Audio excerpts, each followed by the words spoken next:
गैर कानूनी या अनडॉक्यूमेंटेड अफराद को अमेरिका से डिपोर्ट करना सदर ट्रंप की पॉलिसी का अहम हिस्सा है, जिसके तहत अब तक हजारों अफराद को मुल्क से निकाला जा चुका है। जबकि 5 लाख से जायद साउथ अमेरिकन जो रिफ्यूजी स्टेटस पर अमेरिका में मुकीम थे, इन्हें 24 अप्रैल तक अमेरिका छोड़ने का हुक्म दिया गया है।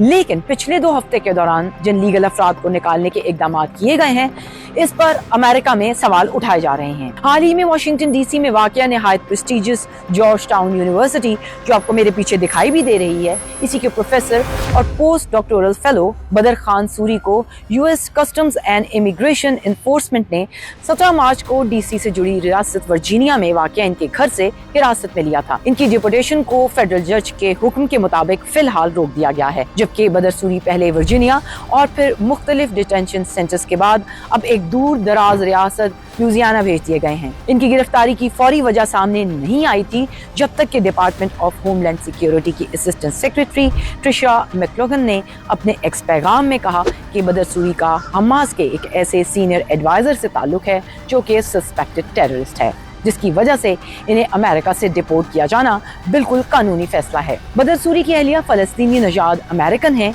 जिनके वालिद ही मुबैना तौर पर हमास के वो साबका मुशीर हैं, जिनसे ताल्लुक की वजह से बदर को अमेरिका से डिपोर्ट किया जा रहा है। बदर सूरी का ताल्लुक इंडिया से है, जबकि वो J1 वीजे पर पिछले 3 साल से अपनी अहलिया और 3 बच्चों के साथ अमेरिका में रह रहे थे। J1 वीजा इन मखसूस अफराद को दिया जाता है जिन्हें किसी सरकारी ट्रेनिंग प्रोग्राम या रिसर्च के लिए अमेरिका लाया जाए। बदर Suri middle east, south Asia और पीस एंड कॉन्फ्लिक्ट के मौजूआत पर काम कर रहे थे। बदर सूरी के वकील ने दायर करदा पिटीशन में कहा है कि बदर सूरी और इनकी अहलिया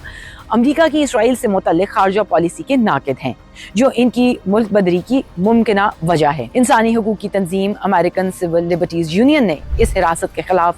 अमेरिकन हुकूमत को इस बुनियाद पर सू किया है कि इस डिपोटेशन की बुनियाद सियासी इख्तलाफ राय है, जो आज़ादी राय पर रोक लगाने के जिम्मे में आता है।